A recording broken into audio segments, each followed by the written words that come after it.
상법이란 무엇이냐 하는 거가 제일 먼저 나오는데, 상법이 뭐냐? 기업에 관한 특별사법이다. 뭐 이런 정의는 이미 알고 있으리라 믿고 시험에는 도움이 안 돼. 그러나 기본 강의할 때는 그 개념을 잘 알아야 되는 거는 말할 것도 없지. 자, 이제 이 상법에 관한 내용으로서는 뭐가 포인트냐 하면은 상법의 이념이 뭐냐 하는 거야, 이념. 상법의 이념. 그리고 종류. 법원의 종류. 그리고 적용 순서. 이게 끝이야. 여기서는, 이 파트에서는. 자, 그럼 이제 이념인데, 이념은 두 가지로 정리하는데, 첫 번째로는 기업의 유지와 발전. 회사 망하지 않고 날로 번창할 수 있도록 해주겠다는 게 이념이다. 존재 이유다. 두 번째로는 상거래가 원활하게 잘 이루어지고 안전하게 믿고 할 수 있도록 해주겠다. 이게 이념인데, 자, 이념을 아는 거는 하나도 안 중요해. 이거를 구현하기 위해서 상법에는 어떤 제도들이 구체화되어 있는지, 구체적 제도들이 어떤 것들이 있는지를 아는 게 포인트다. 유지발전을 위해서 돈을 벌어야 될 거 아니야, 그지? 돈 없이 뭐 유지발전이나 있을 수 없잖아? 그러니까 보수 청구권을 보장하고 있다. 개인 재산과 기업 재산을 분리하기 위하여 상업 장부 제도를 두고 있다. 회사가 개인과 독립된 별개의 인격체로서 발전해 나갈 수 있도록 해주겠다. 회사제도. 이 밖에도 수없이 많지만 그것을 다 내가 나열하는 것은 의미가 없다. 그러니까 어쨌든 핵심은 이런 것들이 이러한 이념을 구체화시키기 위한 구체적 제도들이 있다는 것을 외워야 된다. 이해는 다 이미 했으리라 믿어. 그 다음에 이제 거래의 원활과 안전을 위해서는 무엇이 있을까? 공시제도가 있어, 그지? 공시제도. 그리고, 공시제도에는 어떤 것이 있지? 대차 대조표를 공고한다거나, 또는, 등기, 상업 등기를 한다거나, 이런 것들이 공시야. 그 다음에 외관주의라는 게 있어, 외관주의. 외관주의라고 하는 것은 어떤 것들이 구체화되어 있을까? 표현 제도가 있잖아. 표현 지배인, 표현 대표이사 등과 같은 표현 제도가 있고, 사실상의 회사 등이 있다는 거야. 사실상의 회사. 사실상의 회사. 사실상의 회사가 뭐야? 회사 설립, 무효, 취소, 판결은 회사부상소로서 불소급표잖아.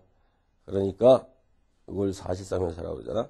자, 어찌됐든 이런 것들을 우리는 외관주의가 구현된 제도인데, 그 다음에 명의 대여자의 책임.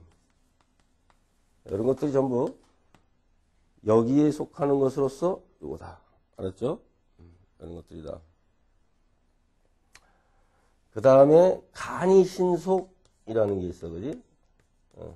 간편하고 신속하게 거래가 이루어지도록 해주겠다 하는 건데, 간이신속을 위해서는 또 뭐가 있느냐?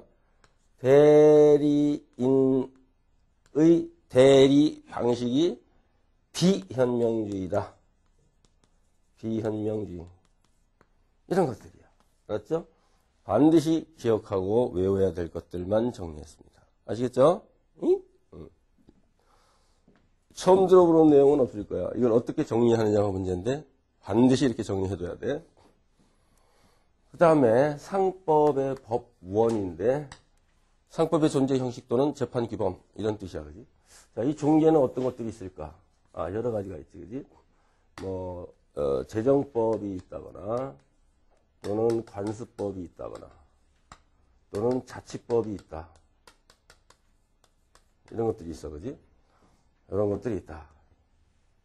자, 그런데 이러한 법원들을 어떻게 적용하느냐는 순서에 관하여 상법 제1조가 있고, 상법 제1조가 있고, 법 적용의 일반 원칙이라는 게 있다. 그래서 이 상법 제1조의 규정과 법 적용의 일반 원칙을 섞어서 적용 순서를 정하게 되는데, 자, 이 법원에서는 뭐가 중요하냐? 어떤 것이 상법이 법원에 속하는지를 아는 거는 별로 안 중요하고, 상법의 법원인 것처럼 여겨지지만 아닌 것이 중요해. 요건 아니다. 요게 중요한 거야. 그래서 아닌 것이 뭐가 있을까? 거야. 첫째, 민법은 법원이 아니다. 두 번째, 보통거래약관, 대법원 판례, 조리. 자, 이런 것들이 아니라는 거야. 아니다. 알았죠? 아닌 것이 뭐냐를 이해하는 게 중요하다. 자, 그럼 이제 이러한 법원들을 어떤 순서로 적용시켜야 하는지에 대하여 상법 제1조에는 다음과 같이 규정되어 있지. 상사에 관하여 본법의 규정이 없으면 상관습법에 의하고, 상관습법이 없으면 민법에 의한다. 라는 규정을 두고 있다. 그치? 이게 제1조야, 그지? 1조. 자, 그런데 이 1조의 의미는 상법의 법원을 예시함과 동시에 그 법원의 적용 순서에 관한 규정을 두고 있다라고 해석 평가하는데, 자, 이러한 상법 제1조의 규정과 법 적용의 일반 원칙을 섞어서 순서를 정한다고 그랬는데, 일반 원칙이란 무엇일까? 첫째, 특별법 우선의 원칙. 일반 법보다는 특별법이 먼저 적용된다. 두 번째, 재정법 우선의 원칙. 재정법 우선의 원칙이라고 하는 것은 관습법이나 자치법보다는 재정법이 먼저 적용된다. 관습법보다는 재정법이 우선이다. 라는 걸 의미하는 거야. 그 다음에 신법 우선의 원칙. 국법보다는 신법이 우선된다. 뭐 이런 것들이야. 그런데 여기서 이제 주의할 점을 보면, 봐봐. 상법 제1조에 보면은 상법, 상관습법, 민법의 순서로 적용된다라는 것을 예시하고 있는데, 민법이 상법 제1조에 적시되어 있음에도 불구하고 민법은 상법의 법원으로 보지 않는다는 점. 법원은 여기까지 끝난 거야. 상법이 없으면 민법 하라. 라는 거는 이 특별법 우선의 원칙이 적용된 거야. 알았죠? 그 다음에 재정법 우선의 원칙이라고 하는 원칙이 있어. 근데 그거에 대한 원칙을 확인함과 동시에 예외에 관한 규정이다 라고 평가하는데, 왜냐? 재정법이 우선 적용되고 관습법이 나중에 적용되니까 얘네들 둘을 보면은 재정법 우선의 원칙이 관철되어 있는데, 반대로 누구하고 보면 상관습법하고 민법하고 보면 얘는 관습법이고 얘는 재정법임에도 불구하고 관습법을 먼저 적용한다는 거야. 그래서 원칙을 확인함과 동시에 예외를 두고 있다. 이렇게 평가해. 자, 어찌됐든 중요한 거는 어떤 것이 법원이 아니고 법원의 적용 순서는 이러한 원칙과 이러한 원칙을 두루두루 적용해서 순서를 정하는데, 상법은 기본적으로 사법이야. 민법과 함께 개인 간의 평등한 생활관계를 규율하는 사법의 영역에 속하기 때문에 강행법규가 아니고 임의법규인 것이 원칙이므로 자치법이 먼저 적용된다는 거야. 자치법. 그래서 자치법이 먼저 적용돼. 사법에서만 그래. 공법에서는 당연히 그렇지 않고. 그래서 자치법인 정관이 가장 먼저 적용되고, 상사특별법, 상사조약, 상법, 그리고 상관습법 이런 순으로 적용된다 하는 거 굳이 여기서 쓸 필요 없다고 봐. 다 아는 내용이야. 그지? 근데 그 순서를 정하는 것이 이거고, 그 순서를 세팅해서 그냥 외워둬야 된다는 거야. 네, 우리가 생각할 시간이 없어. 시험 보러 가면. 그지?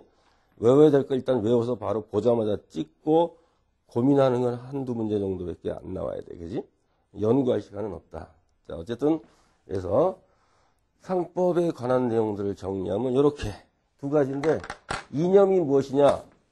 법원은 어떤 것이 있으며 적용 순서는 어떻게 되는가? 이것이 상법에 관한 내용이야. 그러면 이와 관련된 문제들을 한번 보자. 3페이지에, 근데 전반적으로 좀 어둡다. 안 어두? 나만 어두운가? 자, 교재 3페이지. 문제를 봅니다. 1번 문제. 다음은 상법상 외관을 신뢰한 자를 보호하기 위한 규정이다. 가장 거리가 먼 것은. 자, 외관 신뢰한 자를 보호하기 위한 것은 큰 틀에서 보면 이거야. 여기야, 그지? 여기에 속해. 그 중에 공시 외관 간이 신속 중에 또 여기 속하지. 자, 이런 것들이, 이거 다는 아니지만, 이게 핵심적인 내용들이야. 자, 이런 것들이 바로 여기에 속한다는 거지. 알았죠? 그럼 한번 보자. 거리가 먼 거야. 보면 1번 표현 지배인 해당되고, 2번 상호 가등기. 상호 가등기는 등기 배척권을 선점하기 위해서, 확보하기 위해서 있는 제도야. 가등기 제도는. 알았죠? 그러니까 외관 신뢰한 자를 보호하기 위해서 있는 제도는 아니지. 어찌 보면은 외관 신뢰한 자, 외관주의에는 어긋나는 제도이기도 해, 이게. 존재하지 않는 회사가 존재하는 것처럼 등기를 먼저 해놓은 거잖아. 그러니까 반하기는 하지. 어찌 보면 반하는 거지, 외관주의. 그지? 오케이. 아주 좋았어. 잘 이해하고 있는 것 같아. 그러니까 이게 답인데, 자, 3번 명의대여자, 4번 사실상의 회사, 5번 유사발견의 책임. 유사발견의 책임 마찬가지잖아. 유사발견의 책임 뭐야? 유사발견의 책임은 발견이 아니지만 회사 설립에 찬동한다는 뜻과 자기 성명을 주식 청약서나 주식무직 공고 등의 기재를 허락한 자. 우리 이거를 유사발견이라고 그러잖아. 실제로는 발견이 아니지만 발견인 것처럼 했기 때문에 책임 지우는 거잖아. 오케이. 이해했으리라 보고. 이런 식이야. 그렇지? 그 다음에 2번 문제 보면 거래 원활과 안전을 위한 상법상 특집과 가장 거리가 먼다.